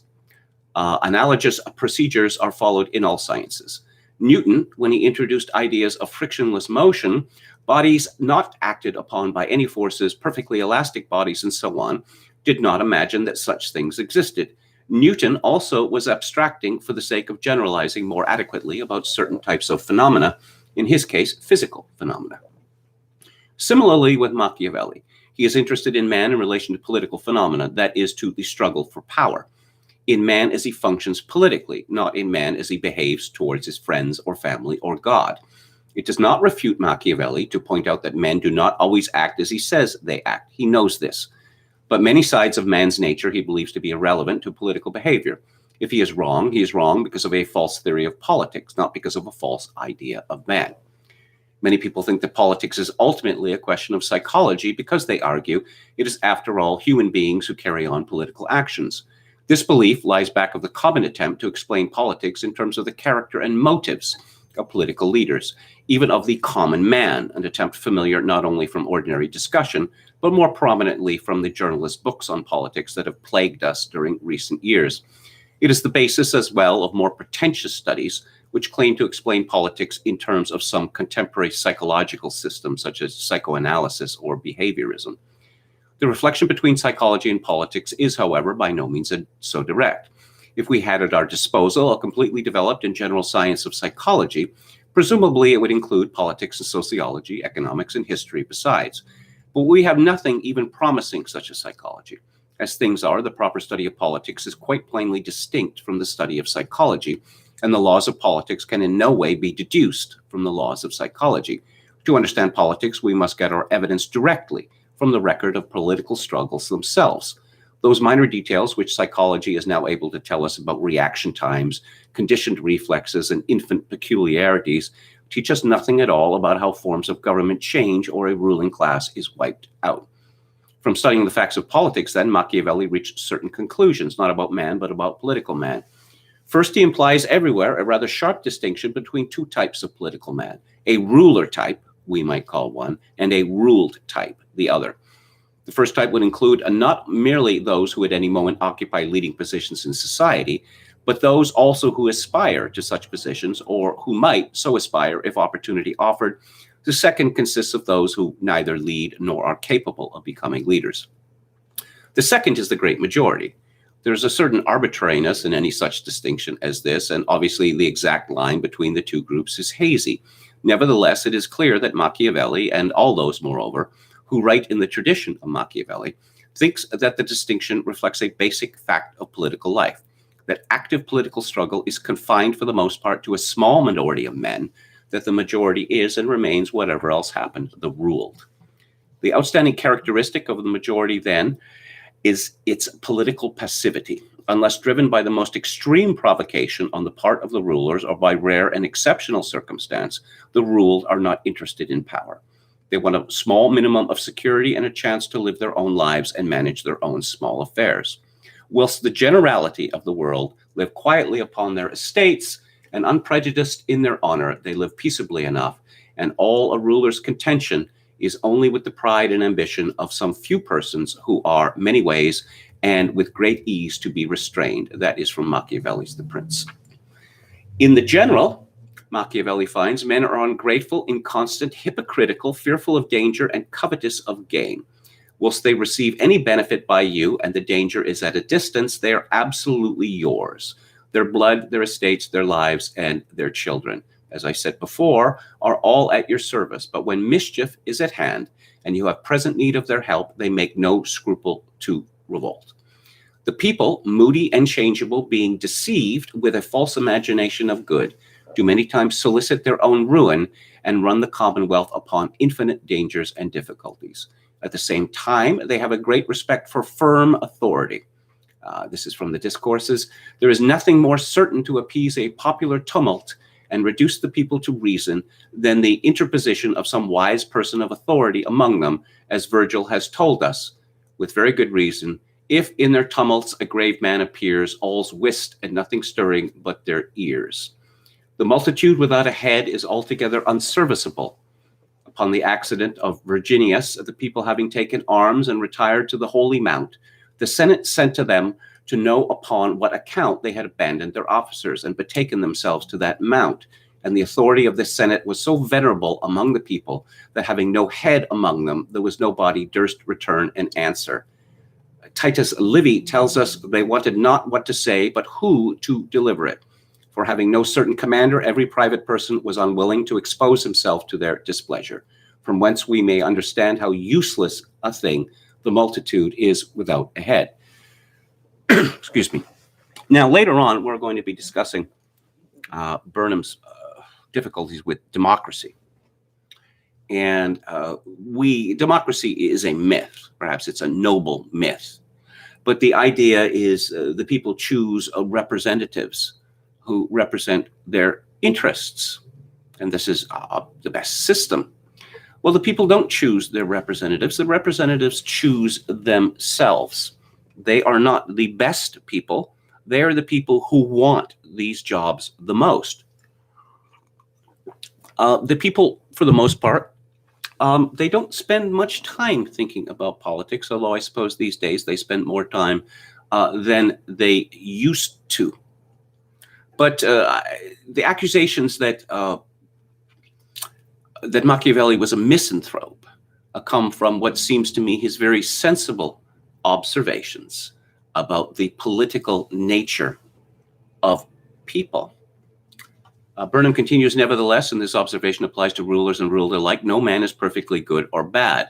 Wise men who were then about His Holiness Pope Julius II could not imagine how it should come to pass that Boogaloo, having his enemy Julius as if it were naked in his hands, and by consequence an opportunity, with perpetual glory to himself, to have secured him and pillaged his equipage, should so strangely neglect it, especially when they considered that it was neither conscience nor good nature which restrained him, for neither of those were to be supposed in a man who had been naught with his own sister and murdered several of his relations, to make his way to the government. Wherefore it was concluded to happen, because it is so provided by Providence, that no man can be exquisitely wicked, no more than good in perfection. When Machiavelli concludes that no man is perfectly good or bad, he is not making a primarily moral judgment. He means more generally that all men make mistakes, or at least sometimes that there are no supermen, that no man is always intelligent and judicious, that even the stupid have occasional moments of brilliance, that men are not always consistent, that they are variable and variously motivated. Obvious as such reflections may seem, they're easily forgotten in the realm of political action, which is alone in question. The tendency in political judgments is toward black and white. The leader or the proletariat or the people or the party or the great captain is always right. The bosses or the crowd or the government always wrong. From such reasoning flow not a few shocks and dismays at turns of events that might readily have been anticipated. The ruled majority, changeable, weak, short-sighted, selfish, is not at all for Machiavelli the black to the ruler's white. Indeed, for him, the ruler type is even less constant, less loyal, and on many occasions, less intelligent. That nothing is more vain and inconstant than the multitude, Titus Livy and other historians do agree. He says the nature of the multitude is to be servilely obedient or insolently tyrannical. In understanding Machiavelli, there are confusions that may result from his use of certain words: monarchies, principalities, and commonwealths, republics. A monarchy means a government where sovereignty rests formally in a single man. A commonwealth means a government where sovereignty rests formally in more than one man. A commonwealth, therefore, need not be democratic in any usual sense, not a monarchy tyrannical, nor a monarchy tyrannical. At the beginning of the discourses, Machiavelli distinguishes three kinds of government: monarchy, aristocracy, and democracy. Through this distinction, which is taken from Aristotle, he is referring not only to differences in government form, but also to differing social relations in the state. In particular, by the terms aristocracy and democracy, he is taking account of the relative power of nobility and people. When Machiavelli discusses the nobility and the people, he has in mind the distinction between patricians and plebs in Rome, and between the feudal nobility and the burghers in the Italian cities. Originally in Rome, the patricians were head of the families belonging to the ancient tribes. Their class included, in a subordinate status, the rest of their families, their clients, servants, slaves, and so on. At first, the patricians alone were eligible to the Senate and the consulship. The class of the plebs, or people, was subdivided primarily according to wealth. Its articulate and politically active members, who gradually won citizenship in Rome, the creation of the office of tribune, and eligibility to the Senate and consulship, were for a long time only a small minority of the entire plebs, just as the patricians proper, who were the descendants of the early family heads in the eldest male line, were only a minority of the entire patrician class. In speaking of the people, therefore, in connection with Rome, the reference is not to everyone or even to the masses in an indiscriminate sense, but ordinarily to the upper stratum of the plebs. Analogously, in the case of the Italian cities, people meant in the first instance the burghers and the leading members of the guilds. These were opposed to the class of the nobility, dominated by the heads of the noble houses. In the course of time, the class of people expanded. It became necessary to distinguish between the richer burghers and chiefs of the major guilds and the lesser people, whom Machiavelli sometimes called people of the meaner sort. But when Machiavelli wants to refer to the lower strata of the masses, to the apprentices and workmen, and those not regularly employed, he ordinarily calls them not people but rabble, or sometimes multitude. There are two important consequences of this terminology. The form of government, monarchy, or commonwealth is independent of the social ascendancy or subordination of the people, since the people could set up a monarchy or tyranny as well as a commonwealth, and the nobility could rule through a republic or commonwealth, as it did during much of the history of Rome, in Venice, and typically in a long period of the history of the ancient cities. Second, the distinction between ruler type and rule type is also independent. Specifically, both types are to be found among the people as well as other classes. So that's enough, James Burnham on Machiavelli for today. Before I move on to the book club, let's have a look at the chat. Chogokin666, that happened on Twitter. Just to clarify, I don't have gay SJWs displaying themselves to me. Okay, a British American is seeking vengeance against his enemies, but he says Trump laying awful low lately. I don't know. It's probably a good idea for him to lay low. I think in terms of this absurd impeachment, the fact that Trump is not, rallying a resistance is going to lead people to ask, why are they impeaching this man? Exactly. I know there's this assumption that he is going to run again for president in 2024. I mean, he might. I wouldn't count on it. He is an old man, after all, and I don't believe that he would run for president if he thought that he was not up to the job, especially since he based much of his 2020 campaign on his accusation that Sleepy Joe Biden was not up to the job. British American agrees with me. Trump will be way too old in 2024. Okay. Does anything matter? Asks British American. I think so. Okay. Brigaded. Ugh, that sounds nasty. I have this book in digital and audio, but there are no physical copies to be found, it seems. Okay. Yeah, it fell out of copyright. And some enterprising person, I suppose, scanned it and then made an ebook of it, which I have. So let's talk about Roy Campbell now, my favorite poet. And I suppose you could say one of my favorite people. And let's learn a little bit about him before we discuss the poetry. Roy Campbell was born in 1901 and died in 1957. He later took on the name Ignatius. This was the name Catholics take on, a name at the time of their confirmation. My own is Edward, by the way, after Edward, the last Saxon king of England, also a saint. He grew up in the colony of Natal. Campbell was always fascinated, in love with the outdoors, first in South Africa, and then in France, Spain, and Portugal. He went to Oxford University, but dropped out, and he married one of the famous Garman sisters. Another one of the Garman sisters married Epstein, the famous sculptor, who Campbell nicknamed Jew Biceps. Mary Garman later humiliated Campbell when she had a lesbian affair with Vita Sackville West, who was the lover of Virginia Woolf. This led, among other things, to Campbell's savage hatred of the Bloomsbury crowd. Campbell made a sensation at an early age with his first poem, first published poem, which was an epic poem called The Terrapin.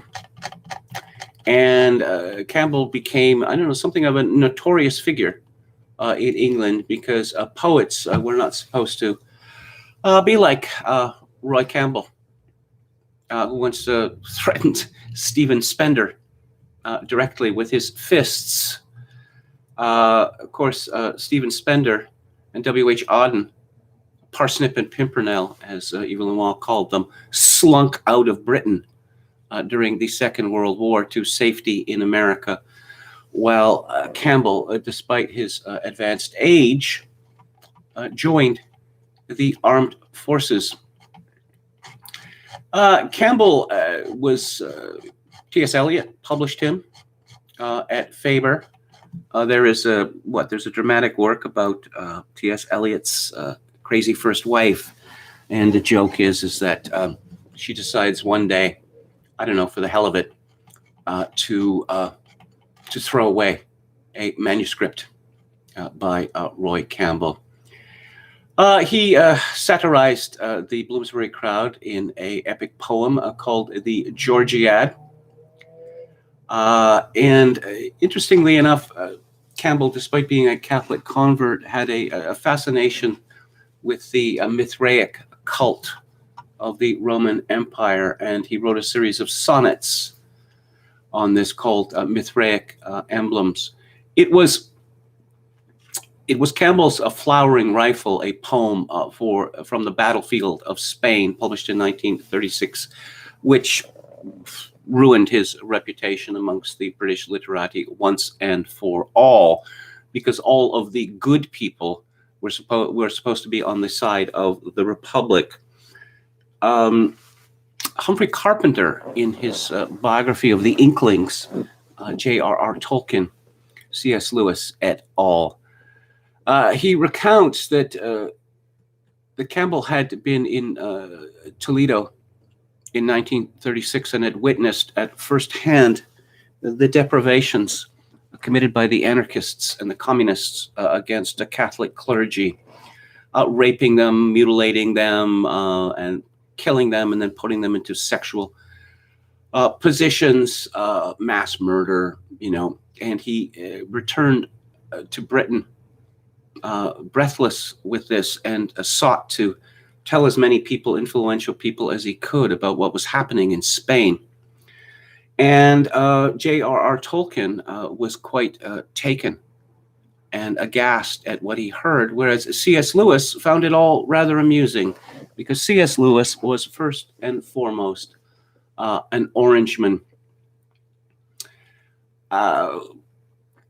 Campbell's poetry, he didn't write much poetry after the 1930s. He actually found a second audience as a translator of Baudelaire, St. John and the Cross, and others. Campbell wrote two memoirs or autobiographies.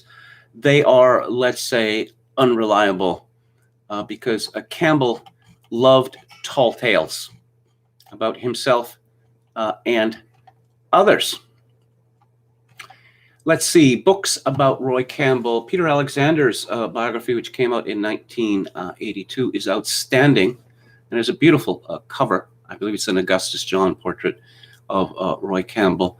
I believe that it is out of print. A more recent biography is from Joseph Pierce in 2001, Bloomsbury and Beyond, The Friends and Enemies of Roy Campbell. I'm not all that fond of Pierce's writing style, but he has the goods.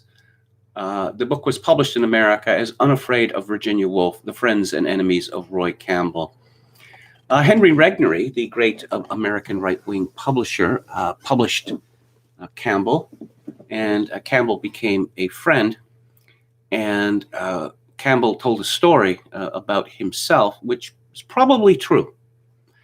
And the story goes that Campbell had made a vow not to touch a drop of alcohol until Francisco Franco entered Madrid. And he kept that vow, it would seem, which must have been difficult for him because he was a heavy drinker.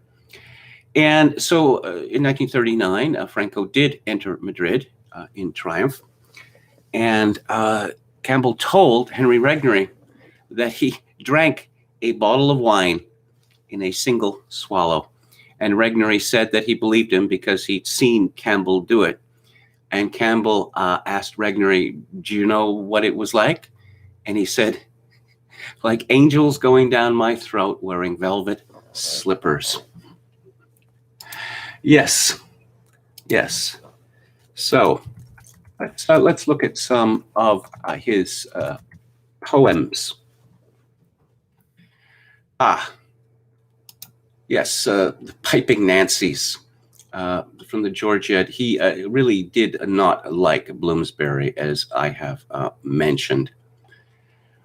Since Georgians are my theme, why should I choose any but the most broadly smiling muse?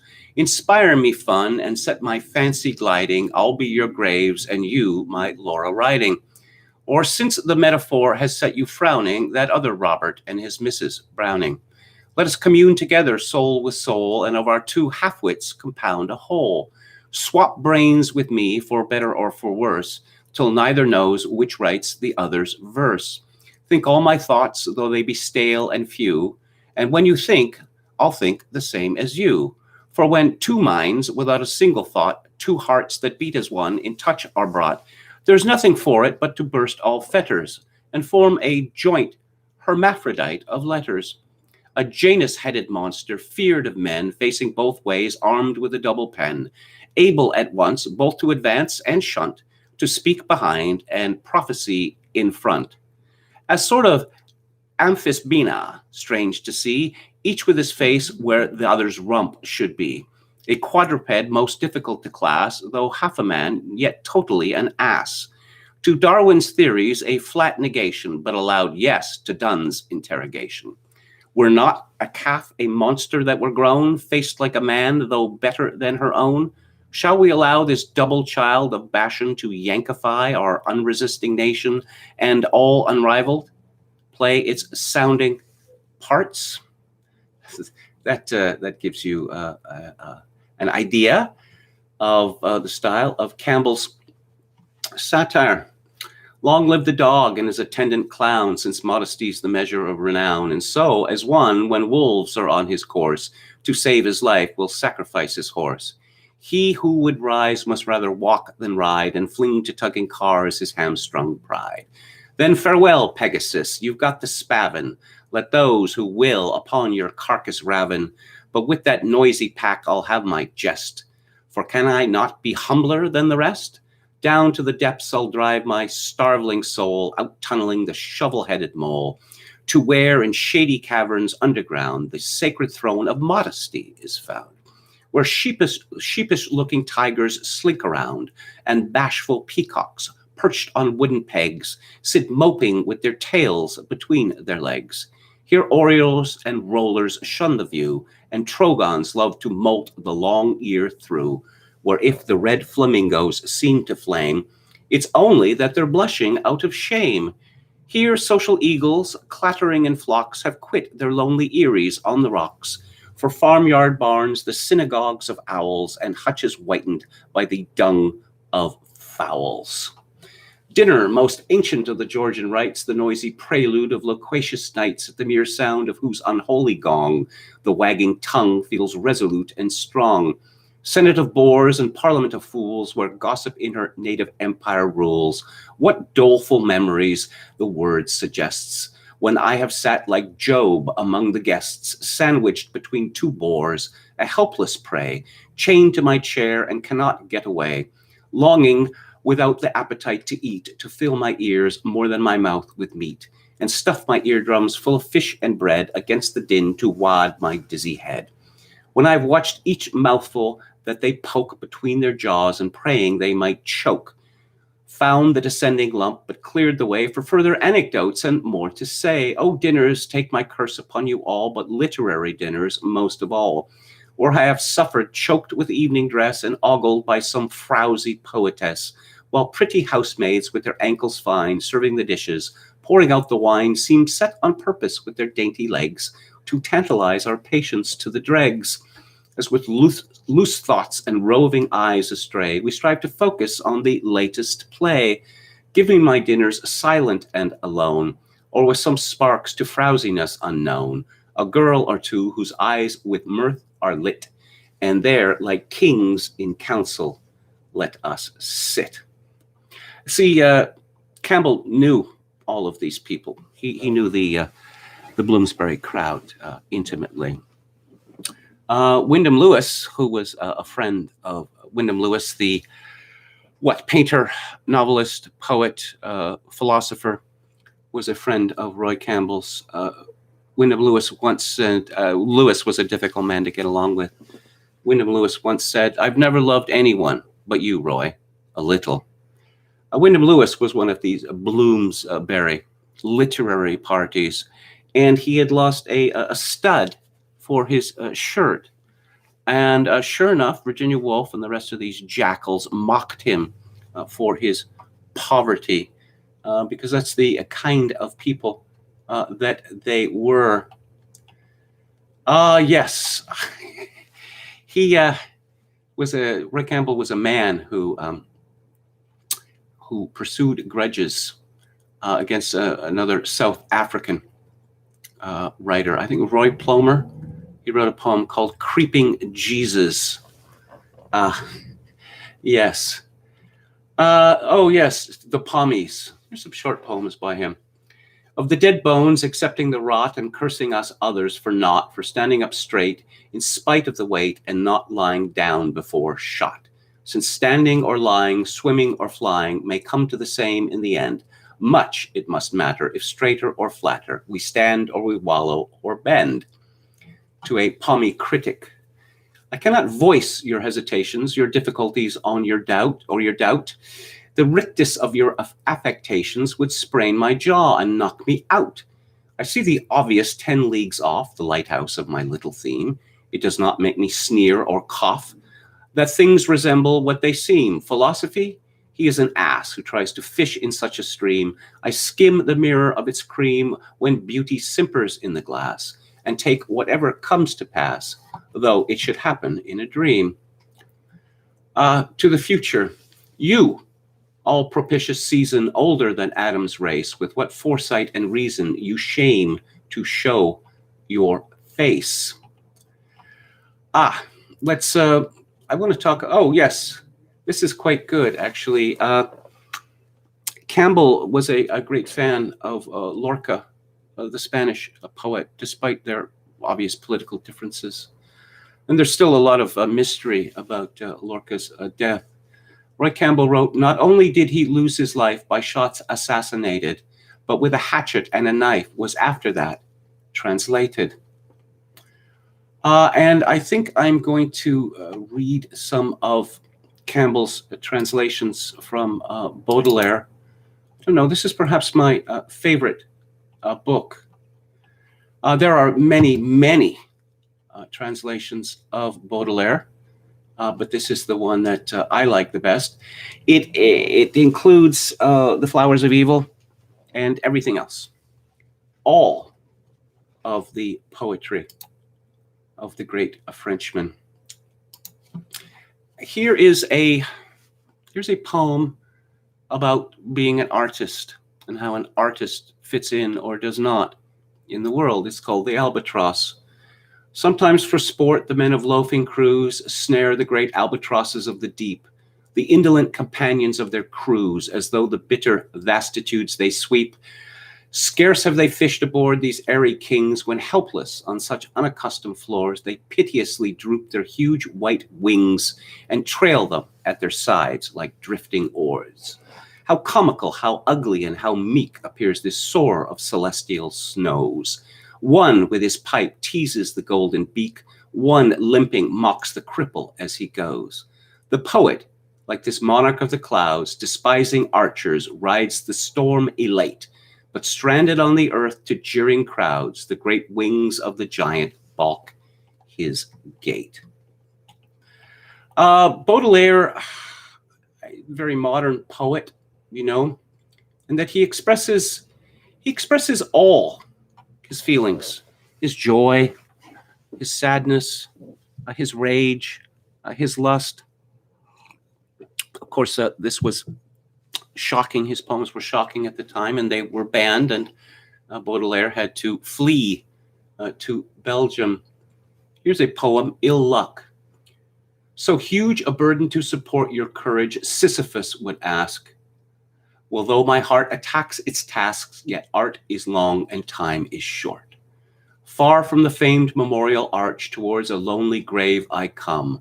My heart in its funereal march goes beating like a muffled drum. Yet many a gem lies hidden still, of whom no pickaxe, spade, or drill the lonely secrecy invades. And many a flower, to heal regret, pours forth its fragrant scent, yet amidst the solitary shades. Baudelaire wrote a series of poems called The Wine, which was later set to music by Alban Berg. And it's really quite remarkable, because it's the wine of different people. Here is the wine of the murderer.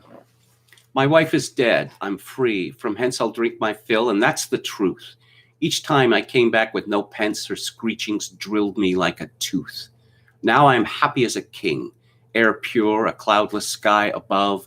I can remember such a thing, the summer that we fell in love. To quench the thirst that tears my throat would require the vats to flow, enough to set her tomb afloat. And that's no thimbleful, oh no. I threw her in a well to drown, with the walled rocks that round it stood to keep her there and hold her down. I would forget her if I could, pleading our early tender vows, which naught could break for evermore, to reconcile us spouse to spouse in the same raptures as before. I begged of her of rendezvous one evening in a gloomy lane. She came, a crazy thing to do. We are all more or less insane. She was quite attractive, though. And he continues, but here's the opposite of that, the wine of lovers. Oh, what a splendor fills all space, without bit, spur, or rein to race. Let's gallop on the steeds of wine to heaven's magic and divine. Now, like two angels off the track, whom wild, relentless fevers rack, on through the morning's crystal blue, the swift mirages will pursue. Now softly poise upon the wings that a sagacious cyclone brings, in a parallel delirium twinned, while side by side we surf the wind. We'll never cease from some extremes to seek the Eden of our dreams. And let's see, he wrote several poems called Spleen. And a spleen, I suppose, could be described as extreme ill temper. And let me find one of these poems called Spleen for you. Just give me a second here. But while Baudelaire loved cats. Let's hear a poem about a cat. Come, my fine cat, against my loving heart, sheathe your sharp claws and settle, and let my eyes into your pupils dart, where agate sparks with metal. Now, while my fingertips caress at leisure your head in wiry curves, and that my hands elated with the pleasure of your electric nerves. I think about my woman, how her glances like yours, dear beast, deep down and cold can cut and wound one as with lances. Then, too, she has that vagrant and subtle air of danger that makes fragrant her body, lithe and brown. Yes, Baudelaire was, put it mildly, obsessed with women, although his relationships with them were not particularly happy ones. More than night's vault, it's you that I adore, vessel of sorrow, silent one, the more because you flee from me and seem to place ornament of my nights more leagues of space, ironically between me and you, than part me from these vastitudes of blue. I charge, attack, and mount to the assault as worms attack a corpse within a vault, and cherish even the coldness that you boast, by which harsh beast you subjugate me most. Baudelaire went so far as to actually write about the devil himself, and he was not, in fact, a devil worshiper, but he simply wanted to explore, these feelings, his own attraction to the flowers of evil. Here's a spleen poem. I'm like the king of some damp, rainy clime, grown impotent and old before my time, who scorns the bows and scrapings of his teachers and bores himself with hounds and all such creatures. Naught can amuse him, falcon, steed, or chase. No, not the mortal plight of his whole human race dying before his balcony. The tune, sung to this tyrant by his pet buffoon, irks him. His couch seems far more like a grave. Even the girls, for whom all kings seem brave, can think no toilette up, nor shameless rig to draw a smirk from this funereal prig. The sage who makes him gold could never find the baser element that rots his mind. Even those bloodbaths the old Romans knew, and later thugs have imitated too, cannot warm this skeleton to deeds of slaughter, whose only blood is Lethe's cold green water. And, here's a poem about tobacco called The Author's Pipe. I am an author's pipe. To see me, and my outlandish shape to heed, you'd know my master was a dreamy, inveterate smoker of the weed. When he is loaded down with care, I, like a stove, will smoke and burn, wherein the supper they prepare against the laborer's return. I nurse his spirit with my charm, swaying it in a soft, uncertain, and vaguely moving azure curtain. I roll a potent cloud of balm to lull his spirit into rest and cure the sorrows in his breast. Roy Campbell's poetry is not in copyright anymore. You can find old books. You can look for original publications, but they are rather expensive. However, they have been put online in EPUB format or Mobi or whatever, and you should be able to find them easily enough. I love Roy Campbell, and I hope that I have transmitted some of that love to you. Next week on the book club, I am going to be discussing Jim Bouton's Ball 4, which I have reread for the first time since, 1971 or something like that. It's still a very funny book, but I'm struck reading it again how sad so much of it is, and what a relentless shitlip Jim Bouton was. I suppose, I was, I suppose, a liberal as a adolescent, so that was just to my liking. But his constant boasting of his moral superiority, particularly with regard to race relations, becomes tiresome. On February 5th, I'm going to be discussing Glenn Kenny's description of the making and the film itself of Scorsese's Goodfellas. On February 12th, I'm going to be talking about a collection of the writings of, Britain's greatest rock critic, Nick Kent, called Apathy for the Devil. And on February 19th, a memoir by Alexander Solzhenitsyn, Between Two Millstones, Part 2. On the Film Club, or Theater Thursday, next week, a beautiful and moving film by the Archers, Michael Powell and Emmerich Pressburger, called A Canterbury Tale from 1944. On February 4th, Fritz Lang's M, starring Peter Lorre from 1931. On February the 11th, a perfect film by Don Siegel from 1973, Charlie Varick. And on February 18th, certainly the most powerful film I've seen about World War II, Henry King's 12 O'Clock High from 1949. Let's have a final look at the chat. Arguing with Twitter libs is like arguing with an algorithm, says Hauper. I'm just reminded of what Rick Dukeman says in The Burbs. You got to goose these people every once in a while. That's how I feel. That's how I feel. And if the price of this goosing is several hours of obscenities being screamed at me, well, so be it. Okay. Do being there, Kevin, says Chogokin666. I'm not particularly fond of that movie. And it's a rule of mine that I only talk about movies that I like. Picking movies I like rather a lot. Octopus Knight said, I would add that the death of meter and rhyme foretells the death of poetry, or maybe just is the death of poetry. Hauper, poetry, liquor, prose, beer. I don't know. Poetry's death foretells the death of language, says Hauper. It's poetry is difficult. It is quite difficult. I mentioned the poet Carl Shapiro yesterday. He wrote a book on poetry, particularly about the mechanics of poetry. I doubt that very few self-styled poets these days would even take a look at Shapiro's book, because apparently poetry is whatever you want it to be.